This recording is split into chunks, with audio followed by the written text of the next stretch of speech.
नमो अर्हन्ताणं नमो सिद्धाणं हम्म। नमो आयर्याणं नमो वज्रायाणं नमो लोये सौसाहुं मङ्गलं भगवान् वीरो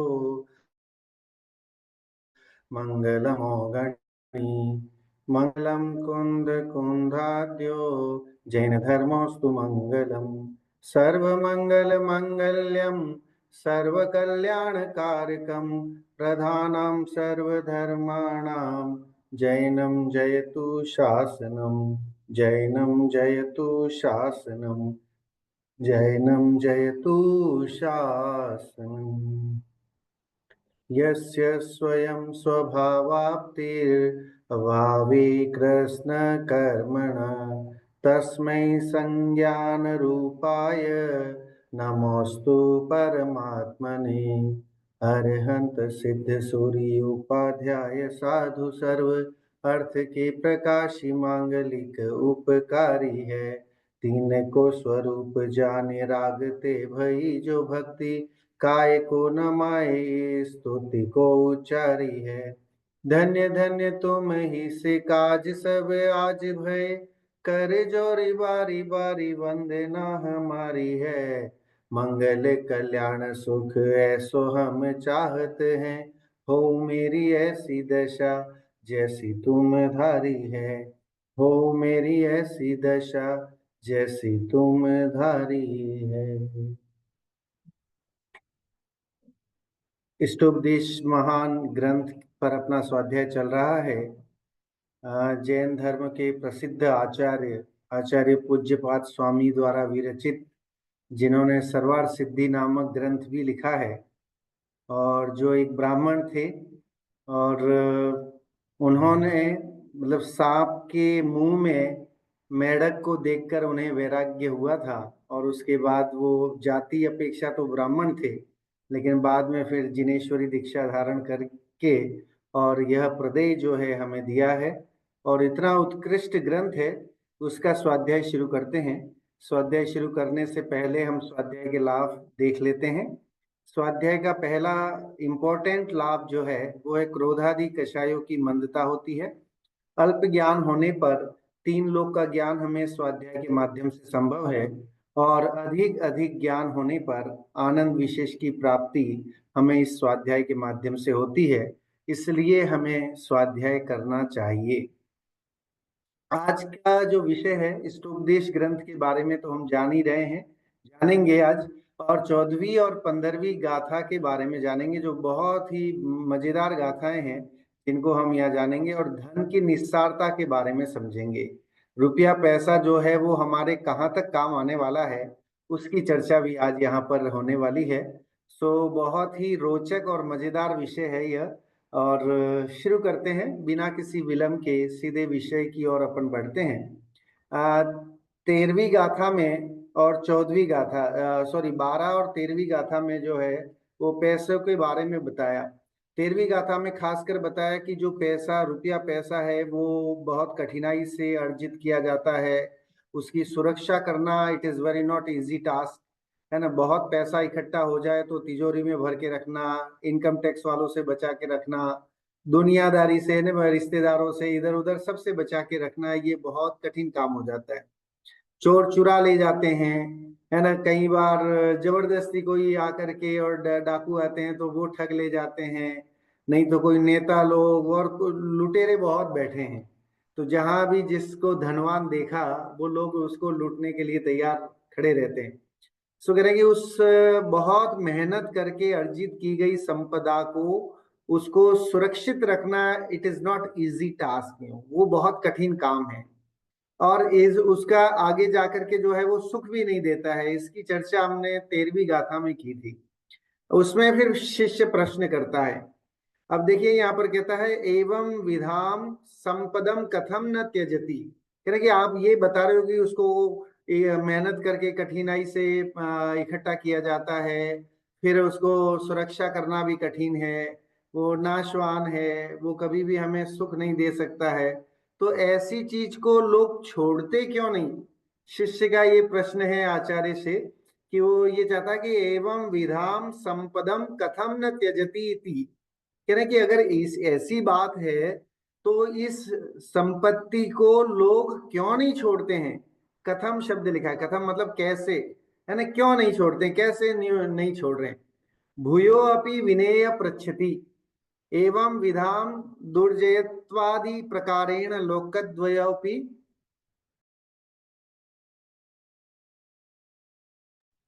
हाँ, लोकद्वयोपि दुखदाम संपदम धनादि संपत्तिम कथम न त्यजति, है ना। आप वो कह रहे हैं कि धन आदि जो संपत्ति है, मुंचति जना कथमिति विस्मय गर्भे प्रश्न अत्र गुरुर उत्तरम आह। शिष्य का प्रश्न है, देखिए नीचे हिंदी पढ़िएगा। पुनः शिष्य पूछता है, आश्चर्य है कि इस प्रकार की संपदा को लोग क्यों नहीं छोड़ते। कौन सी वाली संपदा, तो कह रहे 13वीं गाथा में आचार्य ने बताया था कि ये जो धन है वो बहुत मेहनत से इकट्ठा किया जाता है, उसका संरक्षण करना भी कठिन है, वह, है ना, हमेशा रहता नहीं है, बड़ा चंचल है, लक्ष्मी को चंचला कहा गया है, तो वो एक हाथ में टिकती नहीं है।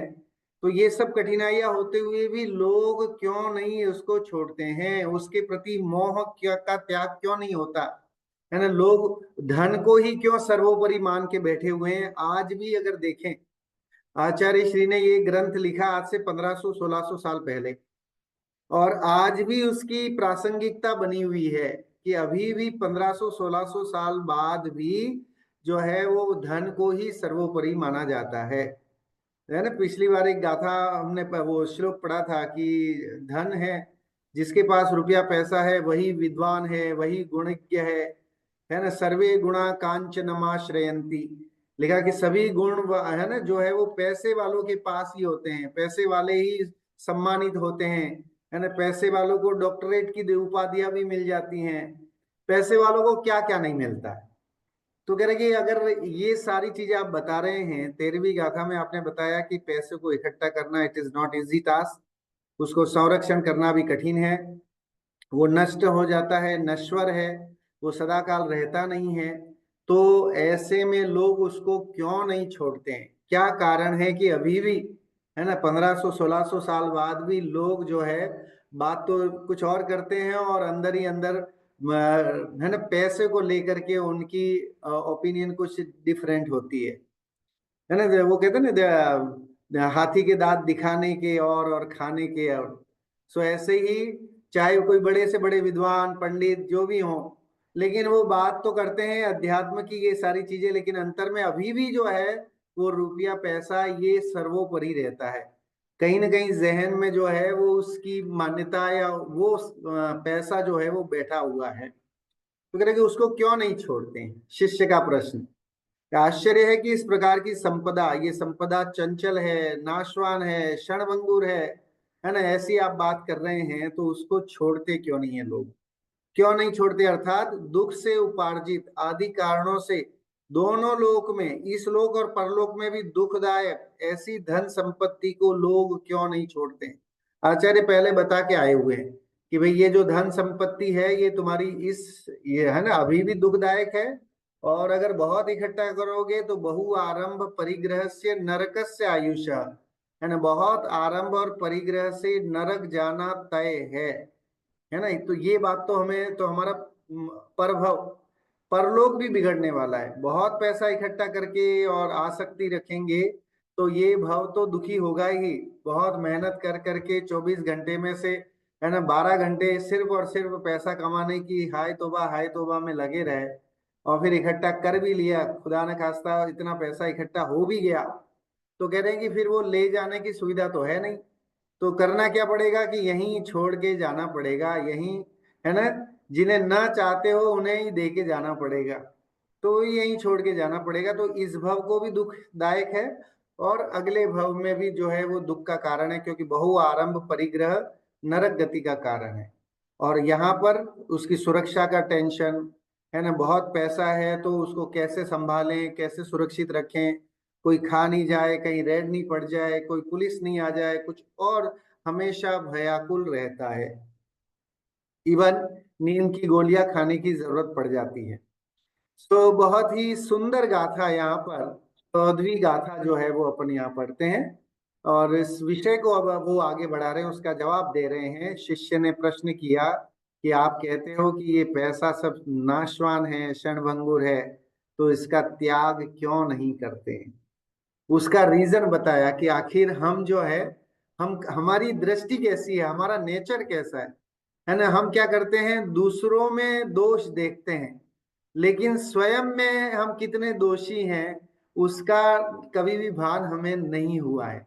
हम दूसरों के दोषों को देखने में बड़े एक्सपर्ट हैं, है ना। हम 1 मिनट नहीं लगाते हैं और सामने वाले के दोषों को बोलने में, समझने में जो है वो बोल देते हैं।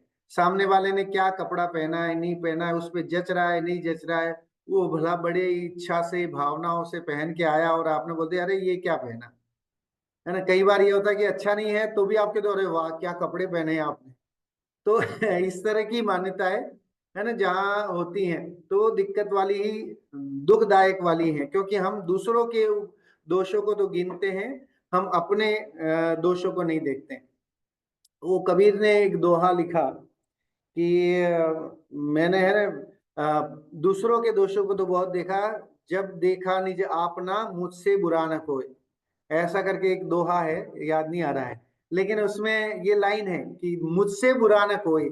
जब मैंने अपने को देखा, अपने अंतर में झांक करके देखा, तो मेरे से कोई बुरा व्यक्ति मुझे दिखा नहीं। मैं दुनिया में जो है दुनिया को बुरा बुरा मानता हूँ, है ना। पड़ोसी खराब हैं, मेरा बॉस खराब है, या मेरे रिश्तेदार ऐसे हैं, या मेरे भाई बंधु ऐसे हैं। इस तरह से हम दूसरों में दोष देखने की प्रवृत्ति बाय नेचर ये अनादिकाल से लेकर के आए हैं, जो इसी तरह से चली आ रही है। ये वाला स्वाध्याय हो, है ना, नि- शांत चित्तता नितेश जी, हो, पूरा सही जो देखन विषय मैं हो। चला, बुरा ना मिलियो कोई, वही वाला बोल रहे हैं? हाँ हाँ, बुरा न देखन मैं चला, यस, है ना, पुनीत जी को याद आ गई। बुरा न देखन मैं चला, है ना, बुरा न मिलिया कोई, जो निच खोजा आपना मुझसे बुरा न कोई। कह रहे कि भाई हम दूसरों को बुरा देखने में और उसमें बहुत टाइम लगाते हैं, लेकिन जब हम अपना देखें। एक और दोहा लिखा उन्होंने इसी का मतलब, अगर हमें वाकई अपना कुछ उद्धार करना है, तो उन्होंने लिखा कि एक वो है, बहुत बढ़िया दोहा है कि हाँ, निंदक नियरे राखिए, आंगन कुटी बंधाए, और बिन साबण पानी बिना निर्मल करे सुहाए। कबीर कहते हैं कि अगर निंदक, निंदक मतलब क्रिटिक, जो बुराई करता है, the person who criticise you, है ना, उसको निंदक बोलते हैं, निंदा करने वाला, आपकी बुराई करने वाला। कबीर दूसरी मतलब दूसरे दोहे में ये भी समाधान भी देते हैं। वो कह रहे हैं कि भाई आप अपने बुराई करने वाले को अपने पास में रखिए, निंदक नियरे राखिए, आंगन कुटी बना। और दूसरा देखो, कह रहे हैं कि अपने घर के आंगन में उसको कुटिया बना के दे दो, ताकि वो आपके आसपास में रहे, आपकी बुराई करने वाला। क्यों? क्योंकि बिन साबण पानी बिना निर्मल करे सुभाए। वह निंदक जो एक ऐसा व्यक्ति है जो बिना पानी और साबुन के आपके स्वभाव को साफ कर देता है, निर्मल कर देता है, पवित्र कर देता है। वो बार बार आपकी गलतियां बताएगा, है ना, बार बार दोष बताएगा। तो एक न एक दिन आप अपने दोषों को रियलाइज करोगे, and then you will be improve, है ना। आप अपना बिहेवियर इम्प्रूव कर लोगे और एक दिन अच्छे बन जाओगे। हमें भी ऐसे ही करना है। हमें अपने निंदकों को पास में रखना है ना, कि हमारी निंदा करे। वाकई हम हमें ये बार बार कचोटे, जिनवाणी से बड़ी है ना, हमारी निंदा करने वाले हमारे आचार्य हमें ये बता रहे हैं कि भाई तुम्हें संसार में रहने लायक तुम्हारी वो है ही नहीं, तुम्हारी क्वालिटी कुछ और ही है ना। तुम्हें सिद्धों के साथ बैठने की क्वालिटी है, लेकिन तुम अपने आप को मान के बैठे हो कि मैं तो पुजारी हूँ। वो एक भजन में आता है ना, भगवान बनने की ताकत है तुझ में, और तू मान बैठा पुजारी हूँ बस में, है ना। मन की तू कुंडी को खोल, तेरा प्रभु तुझ ही में डोले। तो आप देखिए, भगवान बनने की ताकत है हम सब में, और स्वभाव से देखा जाए तो हम भगवान हैं। लेकिन हम दूसरों पे ना, दूसरों के दोषों को देख देख करके और हम अपना संसार बढ़ाते हैं, अपना मिथ्यात्व गाढ़ करते हैं। पढ़ते हैं 14वीं गाथा, बहुत ही बढ़िया गाथा है। विपत्ति मात्मनो मूढ़, परेशामिव नेक्ष्यते, दह्यमान मृगा किरणम, वनांतर तरुस्थवत्। कष्ट अन्य के देखता पर अपनी सुध नाई, तरु पर बैठा नर कहे हिरण जले वन माई।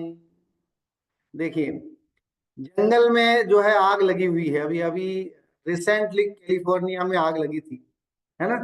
तो वहां पर आग लगी तो क्या हुआ कि पूरा जो है वो जल के राख हो गया, जल गया था वो। तो उस जंगल में जहां वो आग लगी वहां पर एक पुरुष जो है वो क्या कहते हैं, उस पर बैठा हुआ है, पेड़ पर बैठा हुआ है। एक पुरुष जो है वो पेड़ पर बैठा हुआ है और वो सोचता है। वो मिथ्या मिथ्या दृष्टि पुरुष है और वो क्या सोचता है वो यहाँ पर चर्चा की है ना। अब देख,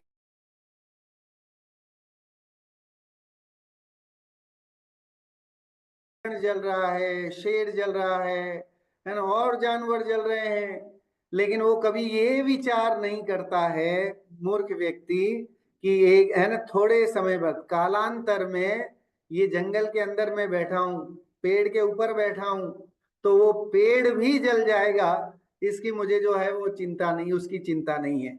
ये अज्ञान है। तो हमें क्या लगता है, अरे उनकी मौत हो गई, उनके घर में डेथ हो गई, उनके साथ ऐसा हो गया, अभी अर्थक्वेक आ गया थाईलैंड में और वहां, है ना। तो वो समाचार सुन करके हम बस रह जाते हैं, लेकिन हम नहीं सोचते कि मैं भी मरूंगा, एक न एक दिन मेरा भी मरण किसी न किसी ऐसी सिचुएशन से हो सकता है। उसका रियलाइजेशन, उसका भान हमें नहीं है। उसका भान हो जाए तो डेफिनेटली जो है वो सम्यक ज्ञान हो जाए। देखिए यहाँ पर क्योंकि ये भगवान महावीर स्वामी की वाणी है, मैंने कहीं बहुत पहले, ये लास्ट ईयर शायद ये बनाया था, कहीं से मुझे ये थॉट मिला था। A man is seated on the top of the tree in the midst of a burning forest, he see all the living beings perish, but he does not realise that the same fate is soon to overtake him also, that man is fool. Bhagwan Mahavir स्वामी की वाणी से ये बात आई है। ये यही बात इस इष्टोपदेश की ये गाथा हमें जो है यहाँ समझाती है। हालांकि इष्टोपदेश क्या है, तो ये भगवान महावीर स्वामी के ही तो प्रदेय है ना, उनका ही तो दिया हुआ ये विषय है जो हम और आप आज सुन रहे हैं। सो यहाँ कह रहे हैं कि कष्ट अन्य के देखता, हम दूसरों के कष्ट देख देख करके और क्या करते हैं, हर्ष विषाद करते रहते हैं। किसी में हर्ष हो जाता है, किसी में दुखी भी हो जाते हैं थोड़े बहुत, है ना। और पर अपनी सुध नाई, लेकिन अपनी सुध नहीं है। तरु पर बैठा नर कहे, पेड़ पर बैठा हुआ आदमी कहता है हिरण जले वन माही। कह रहे कि है ना, जंगल में हिरण जल रहे हैं, पेड़ जल रहे हैं, ऐसी ऐसी सोच करके, और वो क्या करता है, तो ये नहीं रियलाइज करता है कि एक न एक दिन मैं भी जलूंगा, मेरा भी नाश हो सकता है और होगा। तो सेम भावना रखते हैं कि भाई, है ना, वो सुखी है, ये सुखी है, ये सोच सोच करके हम अपना विचार धारणा वैसी बनाते रहते हैं। लेकिन संसार वो बर्निंग जंगल की तरह ही है, कि जैसे जंगल में आग लगी हुई है, चारों ओर राग द्वेष रूपी आग लगी हुई है, लेकिन हम जो है मिथ्यात्व के कारण से ये मान के खुशी है ना, प्रमोद कर रहे हैं, खुश हो रहे हैं कि वो जल रहा है, वो राग द्वेष में जल रहा है, वो ऐसा हो रहा है, लेकिन स्वयं भी जो है दुखी होंगे, उसका हमें है। लेकिन कई तरह की आग का चर्चा होता है संस्कृत शास्त्रों में। 5-6 तरह की आग के बारे में बताया जाता है। एक होती है दावानल, है ना। दावानल मतलब, दावानल का मतलब शाब्दिक अर्थ है वन की आग, जंगल की आग। इसे वनाग्नि या दावाग्नि भी कहा जाता है। जंगल की आग, जैसे क्योंकि आचार्य ने कहते थे वहीं कहीं आग लगती होगी, वो देख करके ही उन्होंने उस उदाहरण को जो है वो यहाँ अपने श्लोक में डाला। सो कह रहे कि जंगल की आग लगती है तो उसमें बैठा हुआ, पेड़ पर बैठा हुआ मनुष्य ये विचारता है हिरण जला है, और है ना जंगली प्राणी जल रहे हैं, लेकिन वो ये नहीं विचारता है कि धीरे धीरे ये आग इतनी बढ़ेगी और एक टाइम होगा कि मैं भी इसमें जल जाऊंगा। एक दूसरी आग होती है बड़वानल। बड़वानल होती है समुद्र के बीच में आग, पानी में भी आग लगती है साहब, सो बड़वानल का शाब्दिक अर्थ है समुद्र की आग या पानी की आग, जो पानी के बीच में लगती है, सो उसे बड़वानल कहते हैं। एक होती है जठराग्नि, है ना, ये सबसे खतरनाक है, मनुष्य भाव की सबसे बड़ी, है ना। लोग कहते हैं कि अगर पापी पेट नहीं होता तो ये सब इतने जतन क्यों करने पड़ते। तो जठराग्नि, जो हमारे पेट के अंदर एक आग जलती है, जब हम भोजन करते हैं तो भोजन करने के बाद एक आग जलती है, उसे बोलते हैं जठराग्नि, है ना, जठरानल। और उससे वो भोजन पचता है। और अगर वो जठराग्नि नहीं जगे तो भोजन सुपाच्य नहीं होता है, फिर कॉन्स्टिपेशन और अनेक पेट की बीमारियां जो है हो जाती है। इसलिए ज्यादातर अगर आप आयुर्वेदिक में देखेंगे तो आयुर्वेदाचार्य वगैरह आपको सजेशन देते हैं कि भोजन के कम से कम 20 मिनट 25 मिनट के बाद तक पानी नहीं पिए, क्योंकि आपने भोजन खाया और इमीडिएट आपने पानी पी लिया तो जो आग लगनी थी, है ना, जठराग्नि जलनी थी, वो उस ठंडे शीतल जल से क्या हो गया कि दब गई। तो फिर वो भोजन पचने में बहुत टाइम लेगा, पचेगा लेकिन वो उसमें और समस्याएं होंगी और बहुत टाइम लग जाता है। कई बार लोग जो है वो भोजन के साथ कोल्ड ड्रिंक पीना या सॉफ्ट ड्रिंक पीना, है ना, या ठंडी कोई शिकंजी या इस टाइप का भी पीना, या कई बार पना वगैरह कुछ इस तरह से पीना, लेकिन वो आ, आयुर्वेद के हिसाब से उचित नहीं है। भोजन के बाद कम से कम 20 मिनट का टाइम दें, है ना, पेट को उस भोजन को पचाने में टाइम लगता है, तो उसको उसे बोलते हैं जठराग्नि, जठरानल, जिसे जठराग्नि भी कहा जाता है।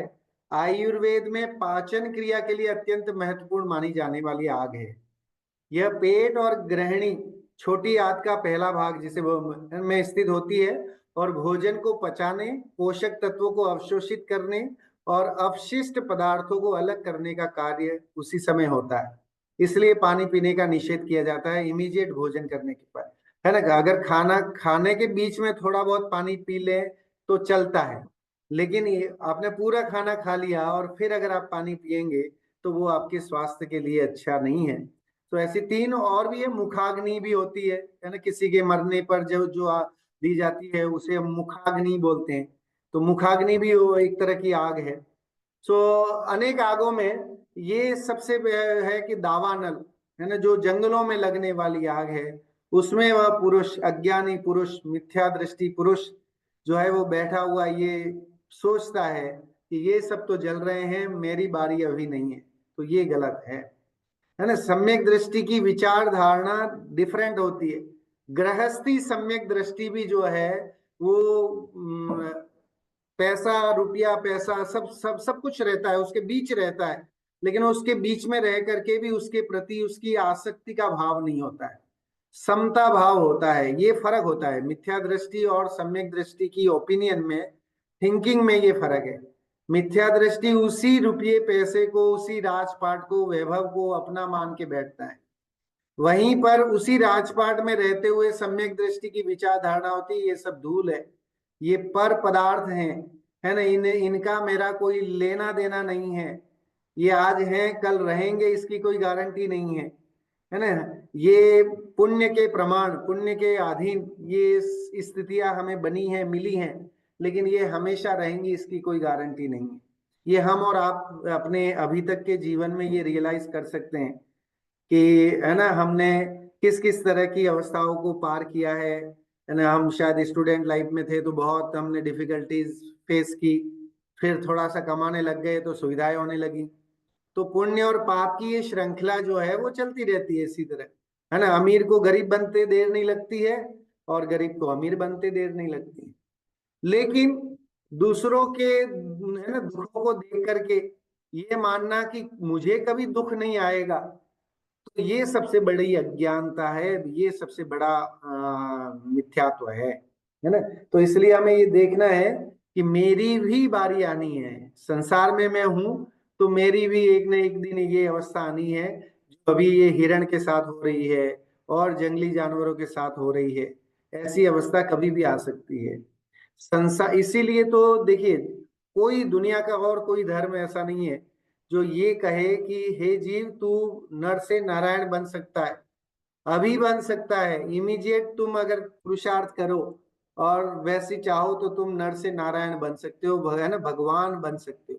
भगवान बनने की कला सिर्फ और सिर्फ हमारा जैन धर्म हमें सिखाता है, बताता है कि हमें ये सारी चीजों में, है ना, मोह माया को छोड़ करके और सिर्फ जो है, अगर हम अपने आत्म स्वरूप का ध्यान करें, अपनी दृष्टि, है ना, स्व पर दृष्टि रखें, तो सम्यक्त्व की प्राप्ति संभव है। उसी का नाम सम्यक दर्शन है। तत्वार्थ श्रद्धानम सम्यक दर्शनम। सो तत्व का अर्थ, उसका श्रद्धान, उसका नाम सम्यक दर्शन।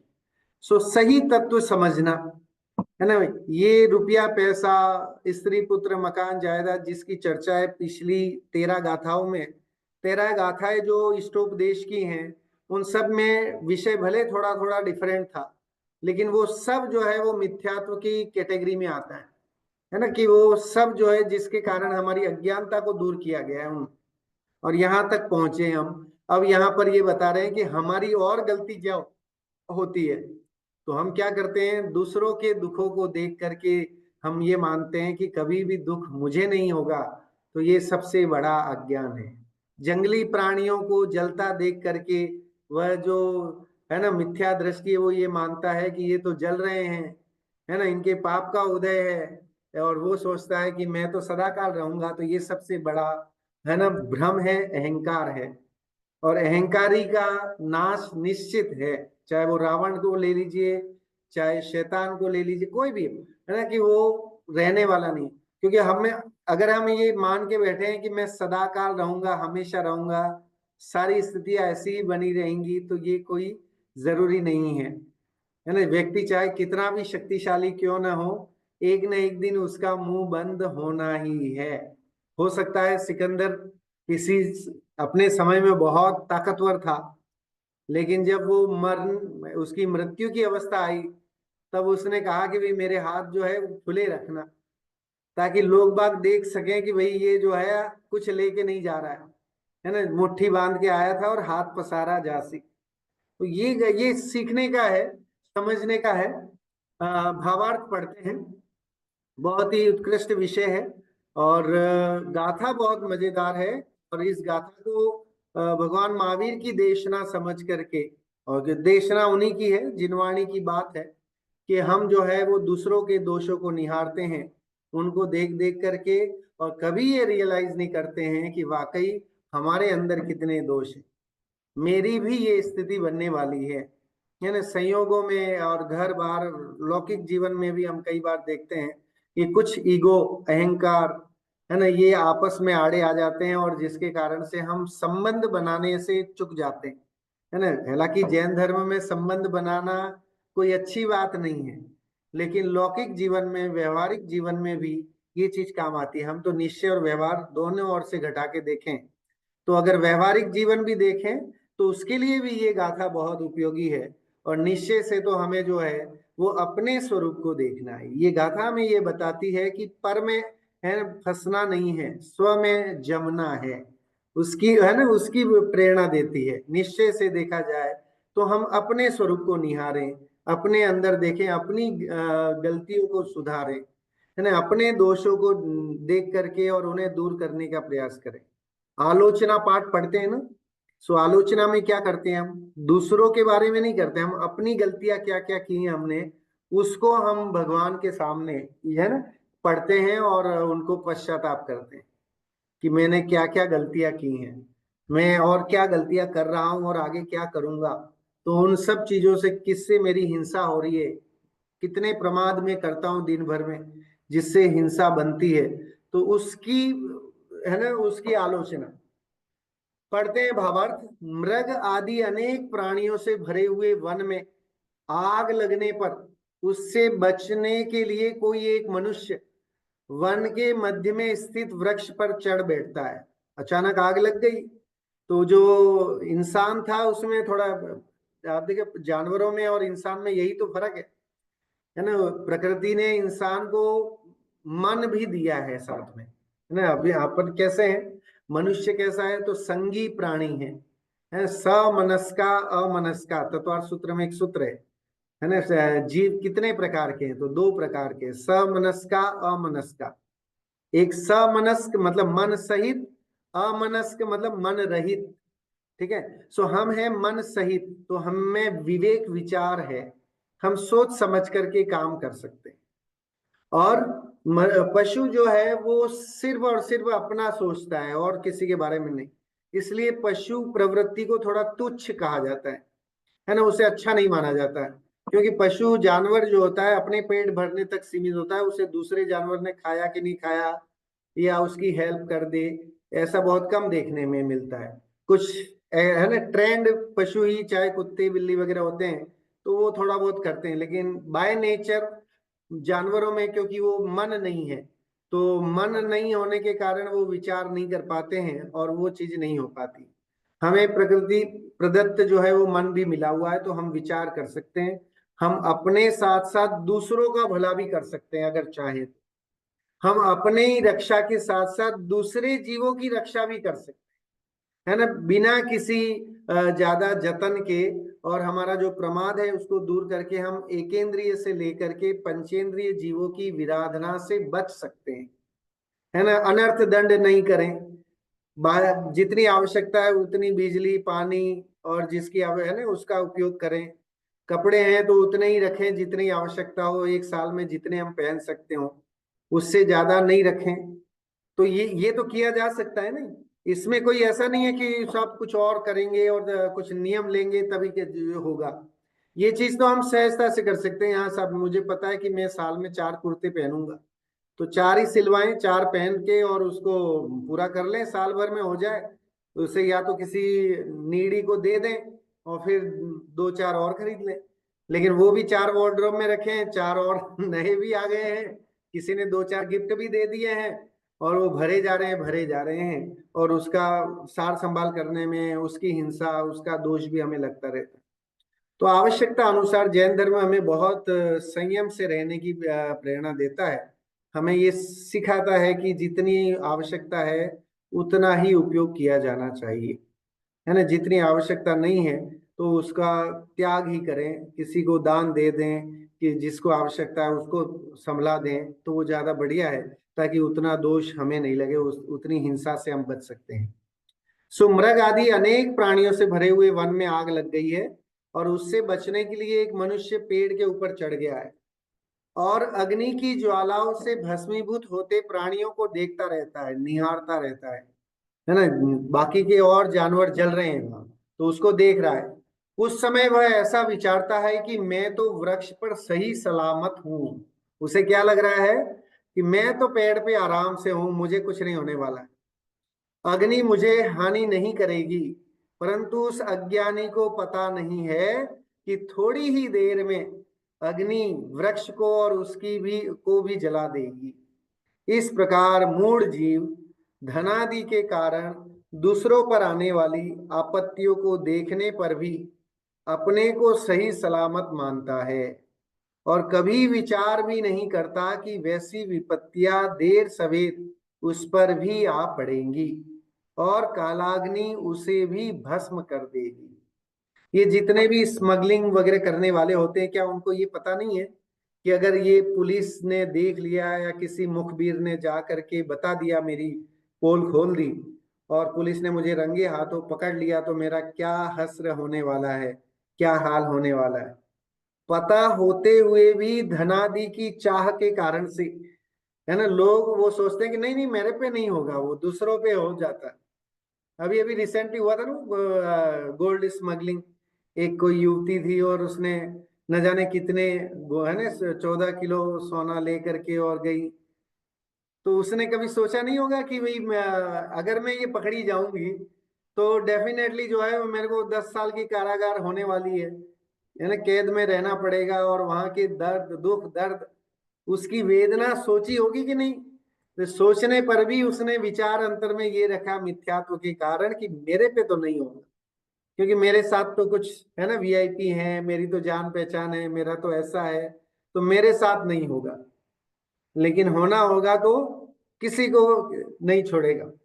और बाय नेचर अगर देखें हम, कई बार ऐसा होता है कि हम देखते हैं कि यहाँ पाप करते हुए लोग बहुत देखे जाते हैं, और लोग कहते भी हैं कि देखो साहब वो इतना पाप कर रहे हैं फिर भी कुछ नहीं होता उनको, आए दिन और बल्कि माला माल होते जाते हैं।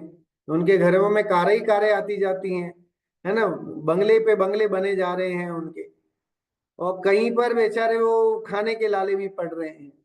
तो वो ऐसा कोई पुण्य का संयोग ऐसा बना हुआ है कुछ टाइम प्रमाण से, है ना, कि जिसके कारण से अभी पकड़ में नहीं आया। लेकिन अगर सरकार की नजर में, पुलिस की नजर में नहीं भी आया है, तो कर्म की नजर से तो कोई बच नहीं सकता। सो कर्म विधान ऐसा है कि वहां तो फिर उसे वो नरक आदि की निकृष्ट गतियों में जाने के लिए तैयार रहना ही पड़ेगा। तो है ना, आता ना, ते कर्म पूरब किए खोटे, सहे क्यों नहीं जियरा। क्योंकि अगर हमने पूर्व में कर्म खोटे किए हैं तो उसको तो सहन करना ही पड़ेगा। ये तो एक यूनिवर्सल ट्रूथ है, एक शाश्वत सत्य है कि अगर हम अच्छा करेंगे तो उसका फल अच्छा मिलेगा, बुरा करेंगे तो उसका फल बुरा मिलेगा। तो किसी को भी पूछोगे कोई भी बता देगा, इस सिद्धांत से कोई नकार नहीं सकता। सो हमने पूर्व में अच्छे कार्य किए हैं तो जिसके संयोग से हमें अच्छा, है ना, भाव मिला, मनुष्य भाव मिला, पांच इंद्र की उपलब्धता मिली, जैन कुल मिला, अच्छे गुरुओं का समागम मिला, है ना, स्वाध्याय करने का भाव जगा, इतनी रुचि जागृत हुई। ये सब उत्तरोत्तर बहुत कठिन कठिन कठिन है, और जो हमें मिली हुई है, लेकिन हमें उस पर विश्वास नहीं होता, हम दूसरों की ओर देखते रहते हैं। है ना, आप देखिए, समस्या ये है, व्यक्ति अपने वैभव से जितना दुखी नहीं है उतना पड़ोसी के वैभव को देख करके दुखी होता है। जैसा कहा जाता है कि पड़ोसी के यहाँ अगर रोल्स रॉयल्स आ गई या कोई बड़ी गाड़ी आ गई तो उसे देख देख करके अगला पड़ोसी जो है उसका नींद हराम हो जाती है। तो हम अपने दोषों को देखें, ये सबसे बड़ा है आत्मचिंतन करना। जैन धर्म में आत्मचिंतन, आत्म अवलोकन, है ना, उसकी ज्यादा प्रधानता है, बजाय कि पर द्रव्य के अवलोकन, पर चिंतन करने की बात तो हमारे कोई आचार्य, कोई जिनवाणी नहीं बताती है। आत्मचिंतन की ही बात बताती है। वो भजन आता ना, आत्मचिंतन का यह समय आया, कि ये समय जो है वो वाकई हमारे आत्मचिंतन का समय है। हम दूसरों के दोषों को नहीं देखें, दोष हो भी तो उसे नजरअंदाज करने की महारत लाएं, है ना, एक्सपर्टीज लाएं उसमें। कई बार होता है कि हम दुखी क्यों हैं साहब, क्योंकि हम हर एक में दोष ढूंढते रहते हैं, है ना। हमें वो परिवार में चार लोग हैं तो चार लोग दुखी क्यों हैं, तो एक दूसरे की है ना, गलतियां निकालते रहते हैं, दोष दिखाते रहते हैं, और इस कारण से दुखी। अगर वे चारों इग्नोराय नमः, है ना, अपने अपने सोच लें कि भाई जैसा वो कर रहा है उसके हिसाब से उसका वैसा ही होना, बलि होना है। गुरुदेव के चिंतन से हमें ये सीख मिलनी चाहिए। चाहे कोई आकर के, है ना, कई बार गुरुदेव के सामने लोग आके कहते थे महाराज आपके लिए काले झंडे दिखा रहे हैं, लोग आपको, है ना, नगर में प्रवेश करने से मना कर रहे हैं, ये कर रहे हैं वो कर रहे हैं। तो वो टेक इट इजी लिया करते थे, कह रहे हैं भूलेला भगवान छे, है ना। उन लोगों को अभी कदर नहीं है, अभी समझ में ही नहीं है कि ये तत्व क्या है ना, और ये क्या चीज है, उन्हें इसकी महिमा ही नहीं है। उसके लिए वो अंदर में वो नहीं होते थे खेद खिन्न होना। ये है सही, है ना, दृष्टि, दृष्टि का फेर। कोई और होता जिसे स्वाध्याय नहीं होता, जिसे इतना अभ्यास नहीं होता, तो वो बड़ा ही आकुलित व्याकुलित हो जाता, है ना, दुखी हो जाता कि अरे मैं वहां प्रचार करने के लिए जाना चाहता हूँ लेकिन लोग काली झंडियां दिखा रहे हैं, कैसे प्रचार करूं, कैसे जाऊं। तो बहुत आकुलित व्याकुलित होता। लेकिन इतना सब प्रतिकूलताएं होने पर भी उन प्रतिकूलताओं में सरलता, है ना, स्वाभाविकता होना, ये ये ये इस गाथा से भी हमें सीखना चाहिए, है ना। पर के दोषों को टेक इट इजी ले करके, उन्हें भूलेला भगवान समझ करके, कि भाई सामने वाला अगर मुझे मेरे दोष निकाल रहा है ना, हम कई बार होता है कि भाई हमारी बुराई करने कोई नहीं चाहता, कौन पसंद करेगा कि आपकी बुराई करे और आप उसे चाहो। वो तो कबीर जैसे विरले हैं जिन्होंने ये कह दिया कि भाई निंदक को पास में रखिए। लेकिन हम अपने जीवन में देखें कि हमारी कोई बुराई करे और हम उसे पसंद कर लें, हम उसे सुन लें। पहली बात तो पसंद तो दूर की बात हो गई, हम उसे सुनना भी पसंद नहीं करेंगे, उसे उसका चेहरा देखना भी पसंद नहीं करेंगे जो हमारी बुराई करे, है ना। हर एक बाय नेचर इंसान की ये प्रवृत्ति है कि तारीफ करो तो वो बड़ा फूल के गुप्पा होने वाली बात है ना, खुश होता है। तो तारीफ करो साहब। तो तारीफ करे कि इसलिए, और बुराई करे तो बुराई में भी समता भाव हो, तारीफ करे तो भी, ये जैन धर्म सिखाता है ना, कि चाहे कोई आकर के तारीफ करे तो भी समता भाव, चाहे कोई आकर के बुराई करे तो भी समता भाव। ये हमारे मुनिराजों की कला है कि मुनिराजों में अगर आप मुनियों के सामने जाकर के कोई नतमस्तक हो जाए, राजा आगे मुकुटबंद राजा आकर के प्रणाम करे तो मुनि महाराज को कोई फर्क नहीं पड़ता, और कोई एकदम किसान आकर के या जंगल का कोई है ना शिकारी टाइप का व्यक्ति आकर के भी प्रणाम करे तो भी समता भाव, दोनों के लिए धर्म वृद्धि रस्तु का समान आशीर्वाद होता है। तो वैसी समता भाव जो है वो हमें इस गाथा के माध्यम से सीखना चाहिए। अपने जीवन को उत्कृष्ट बनाना है, अगर टेंशन फ्री रखना है, अगर हम चाहते हैं कि हम सुखी रहें, तो उसका एक एक ही तरीका है ये कि है ना, अपने दोषों को खगा लें और दूसरे के दोषों को जो है वो इग्नोर करें। दूसरे के दोषों को देखने की हमें जरूरत ही नहीं है, वो अपने आप उसके पुण्य पाप से उसका जो भी भला होना होगा जीव का होगा, लेकिन हमें तो अपना भव सुधारना है ना, अपने दोषों को दूर करके, और हमें सिद्ध शिला में जाना है। आगे की गाथा पढ़ते हैं। फिर शिष्य प्रश्न करता है। तो यहाँ तक तो आ गया समझ में कि विपत्तियां देर सवेर उस पर भी आएंगी और उसे कालाग्नि में भस्म कर देंगी। इसलिए कभी ये सोच के मत बैठें कि भाई मेरा तो मरण होगा ही नहीं। जब इंद्रियां अनुकूल होती हैं, कोई बीमारी नहीं होती है, तो यह जीव स्वाभाविक रूप से अहंकारी हो जाता है। ये सोचता है कि मेरा तो मरण होगा ही नहीं, मैं तो मरूंगा ही नहीं। लेकिन है ना, अगर हम अपने पूर्व भव, आपने ये क्या कहते हैं, पूर्वजों को देखें और भी जितने बड़े बड़े लोगों को देखें, तो जिसने जन्म लिया है उसकी मृत्यु निश्चित है। इसीलिए इसका नाम मर्त्यलोक है, संसार है, कि यहाँ आपको परमानेंट कोई पोस्ट नहीं है। Permanent post only and only सिद्ध शिला में भी है।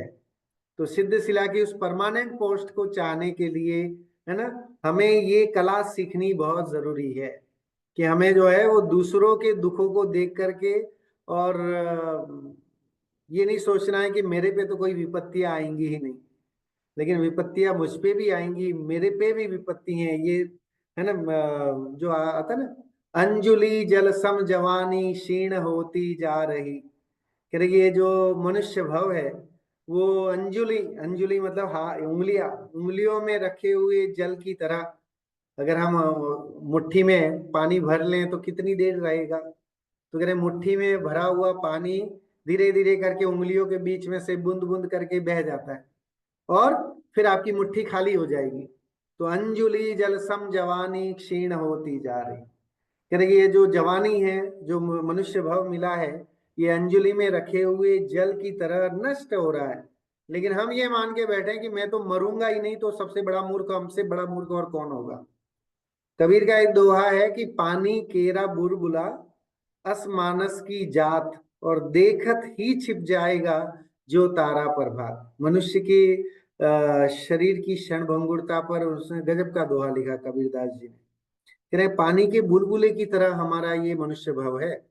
वो बैंकॉक में है ना, इतनी बड़ी हाई राइज बिल्डिंग पर बैठा हुआ उस मनुष्य को इसने कभी सोचा नहीं होगा कि है ना भूकंप आएगा 7.7 का और पूरी बिल्डिंग धराशायी हो जाएगी और मर जाएंगे।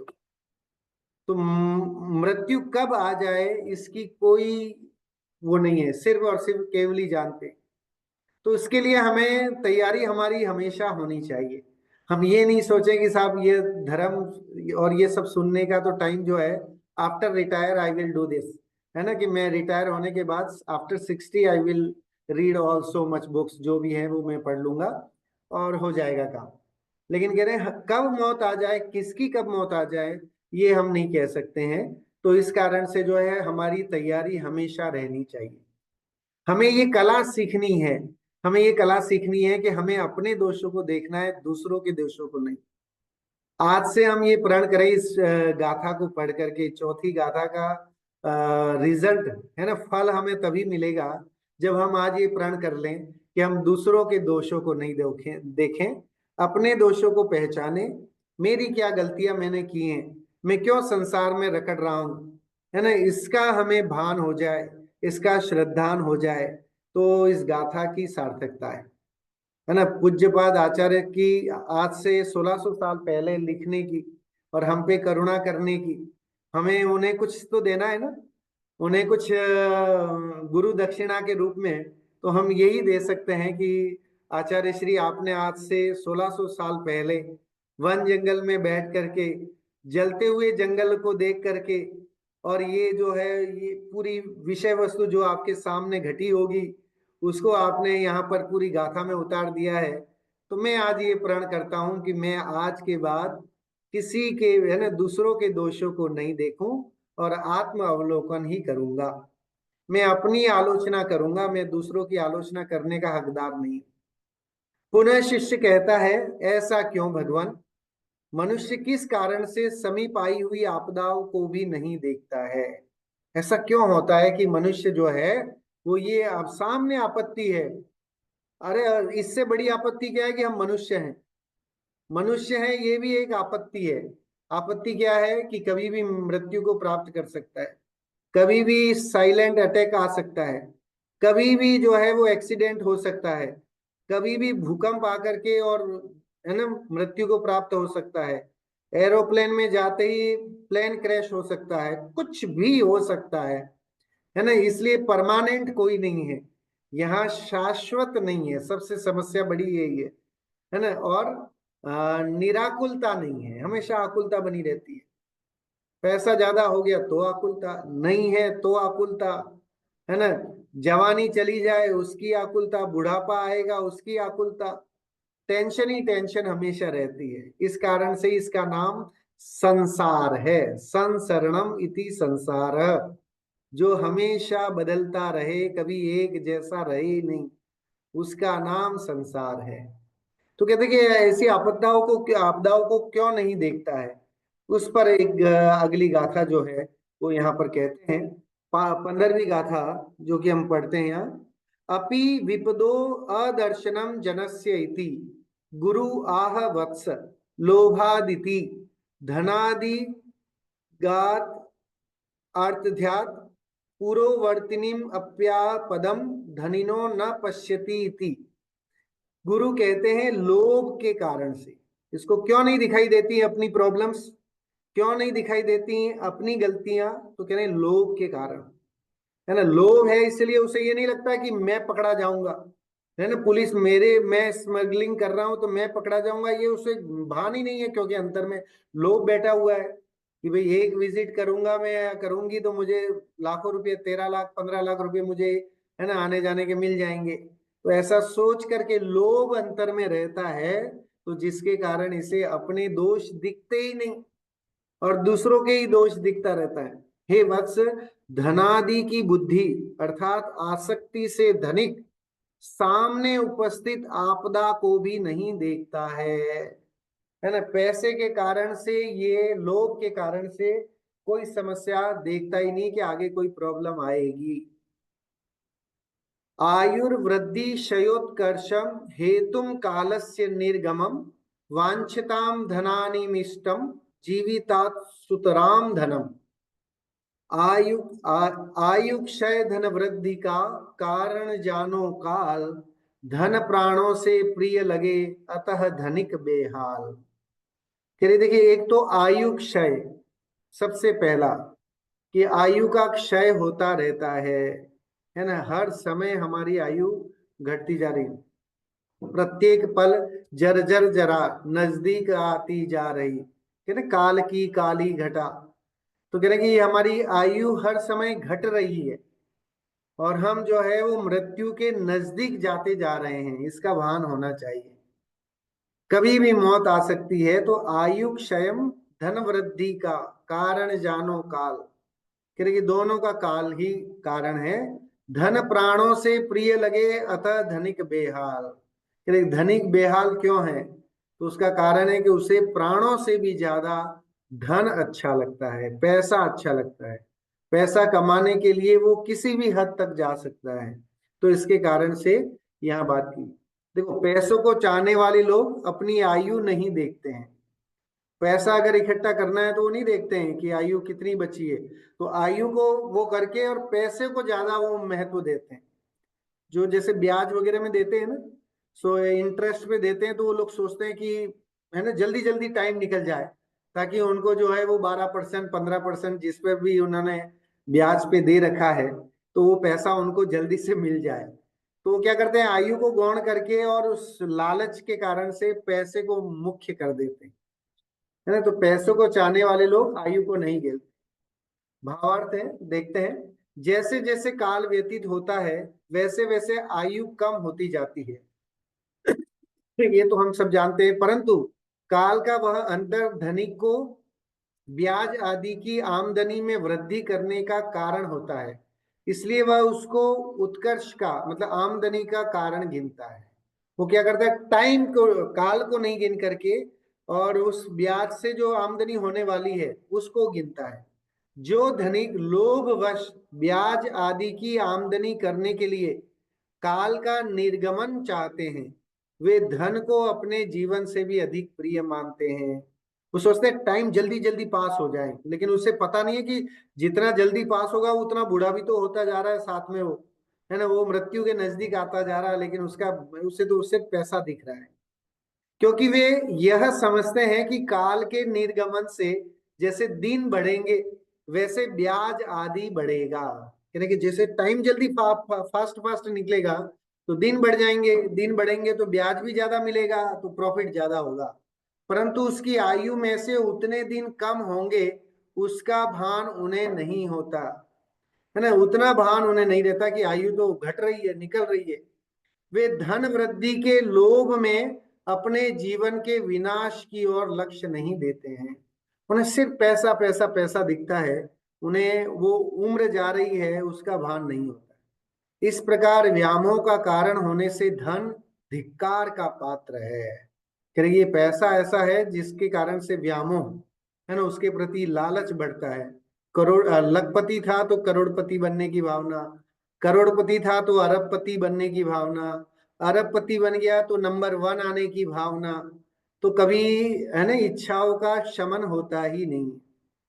यहाँ शिष्य कहता है, जिससे पुण्य का उपार्जन होता है वह धन निंदा योग्य कैसे है ना। पुण्य के हेतु रूप पात्रदान, देव अर्चनादि क्रियाएं धन के बिना असंभवित हैं, अतः पुण्य के साधन रूप धन निंदा के योग्य किस प्रकार हो सकता है। फिर अब उसने प्रश्न कर दिया है कि आप पैसे को, धन को निंदा के योग्य क्यों कह रहे हो, वह तो प्रशस्त स्तुति पात्र ही है, इसलिए किसी प्रकार धनोपार्जन करके पात्रादि में खर्च करके, है ना, पात्र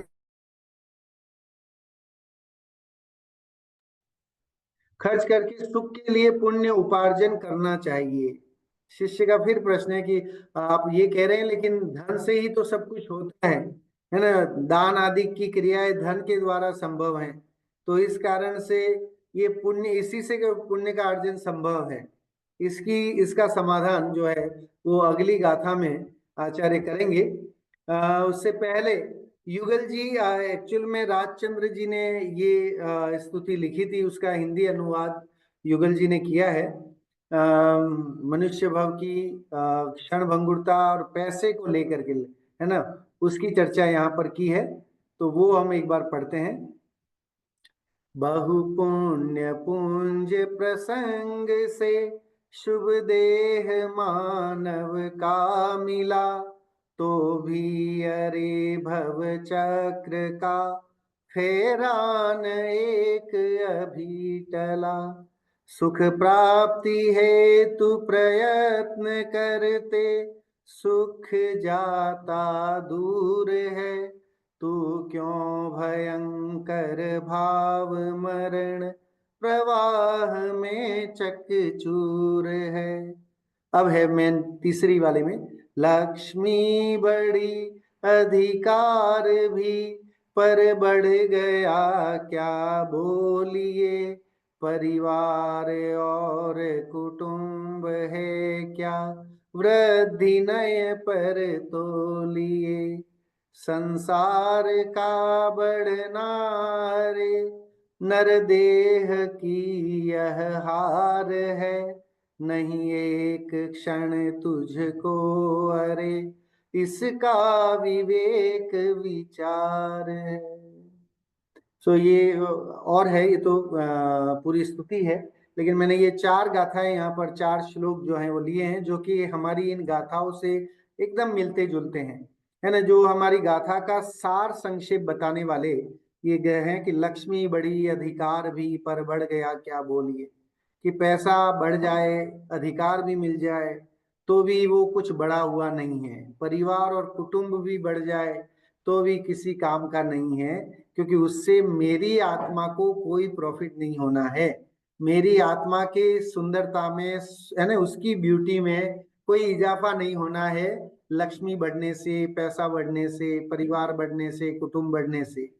बल्कि मेरी आत्मा की सुंदरता तो इन सबको, है ना, हे समझ करके इन सब का त्याग करने की भावना अंतर में आए, तो मेरी आत्मा का भला या कल्याण हो सकता है। इस प्रकार हम ये 14वीं और 15वीं गाथा के माध्यम से अपने आत्म स्वरूप का भान करें और मुक्ति की प्राप्ति करें। इसी मंगल भावना के साथ आज की बात को विराम देता हूँ। जिनवाणी स्तुति के लिए सभी लोग खड़े हो जाएंगे। जिनवाणी स्तुति। मिथ्यात्म नाश वे को ज्ञान के प्रकाश, वे को आपा पर भास, वे को भानु सी बखानी है। छहों द्रव्य जान, वे को बंध विधि मान, वे को स्वपर पिछान, वे को परम प्रमानी है। अनुभवताय वे को जीव के जताय, वे को काहू न सताय, वे को भव्य उर आनी है। जहाँ तहाँ तार, वे को पार के उतार, वे को सुख विस्तार, वे को यही जिनवाणी है। हे जिनवाणी भारती, तो ही जपो दिन रैन, जो तेरी शरणा गए, सो पावे सुख चैन। जिनवाणी के ज्ञान ते, सूझे लोकालोक, सो वाणी मस्तक धरूं, सदा देत हूँ हो। सभी 9 बार नमोकार मंत्र का जाप करें।